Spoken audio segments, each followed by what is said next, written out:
মা, আমি তো যেমন কাজে যাই সেরকমই কাজে গেছিলাম, কিন্তু আমি তো জানতাম না যে আজই আমার শেষ দিন।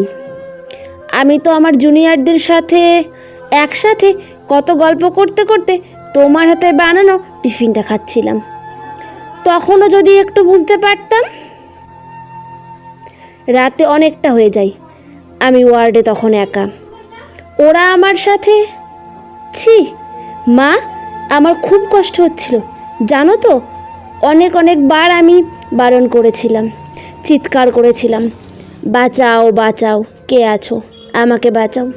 কিন্তু কেউ আমার চিৎকার, আমার আর্তনাদ শুনতে পায়নি জানো তো মা। আর ওরা আরও পশুর থেকে বিচ্ছিরি ব্যবহার করতে লাগলো, খেলতে লাগলো আমাকে নিয়ে ওরা। আমি ওদের হাতে পায়ে পড়লাম জানো তো। আমি এটাও বললাম যে আমাকে ছেড়ে দাও প্লিজ, আমি কাউকে কিচ্ছু বলবো না, আমাকে যেতে দাও।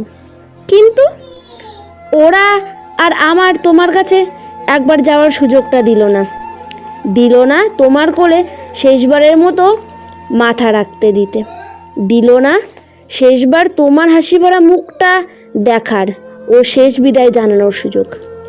আমার গলা টিপে ধরে নিজের সর্বশক্তি দিয়ে আমার গলা চেপে ধরে, জানো মা, আমি অনেক চেষ্টা করি বাঁচার, কিন্তু আজ ভগবানও চায়নি যে আমি হয়তো বেঁচে থাকি। ওই পশুদের শক্তির কাছে আমি হেরে যাই, আমার গলার হাড় ভেঙে যায়। ওরা আমায় ওভাবেই ওখানে ফেলে রেখে চলে যায়, ওই বিভস্ত্রভাবে। সকালে সবাই আসে, কিন্তু এ কি, আমি কারোর সাথে কথা কেন বলতে পারছি না? তোমাকেও দেখতে পারছি, তোমায় কত করে ডাকছি, তুমি শুনতে পাচ্ছ না আমার ডাক। ও মা, মা গো, এই তো দেখো না, দেখো মা। ও মা, এই তো আমি। তুমি কাঁদছো কেন? কি হয়েছে তোমার? ও মা, দেখি মার সামনে একটা লাশের দিকে তাকিয়ে হাউমাউ করে কাঁদছে। লাশটার মুখ দেখতে পেয়ে আমি শিউরে উঠি। এ কি, এটা যে আমারই নিথর দেহ। আমি কি তবে মারা গেছি? আমিও কাঁদতে শুরু করলাম। সবাই আমার এই মৃত্যুতে শোকাহত। সারা দুনিয়া আমার মৃত্যুর ঘটনা আপাতত জেনে গেছে, সবাই বিদ্রোহ করছে, কিন্তু আমি আমার এই নিথর দেহের দিকে তাকিয়ে রইলাম।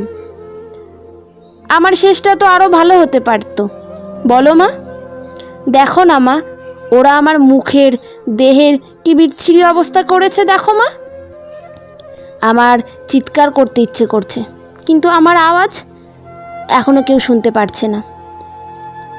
কিন্তু আমি এতগুলো লোকের সামনে চিৎকার করছি, কেউ আমার এই চিৎকার শুনতে পারছে না, কেউ না।